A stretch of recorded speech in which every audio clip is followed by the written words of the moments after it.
here to talk about the 5 things you should know before you ride an e-scooter. Inspect before you rent. We're looking for broken parts. No parts of this scooter seem to be broken.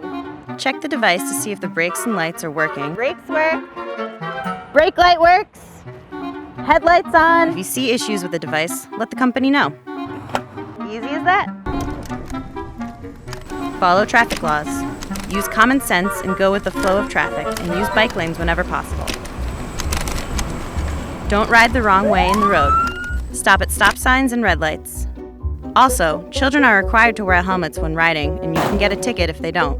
Hey, wait, I'm gonna come with you. I'm just gonna hop on the back. Don't forget me, okay? No, guys, this is all wrong. Only one person per scooter. It's safer that way. Unless the device has been built to hold more than one rider, don't let anyone ride with you. Yield to pedestrians. While scooters and bikes are allowed on sidewalks, you must yield to people who are on foot and who have mobility impairments. Park responsibly. Bad example. Pick up after you play. Keep sidewalks and ramps clear. Remember, Austin streets and sidewalks belong to the entire community. And we all have a part in keeping everyone moving safely. When you need to end your ride, just park your scooter away from where people need to walk or inside one of the parking boxes.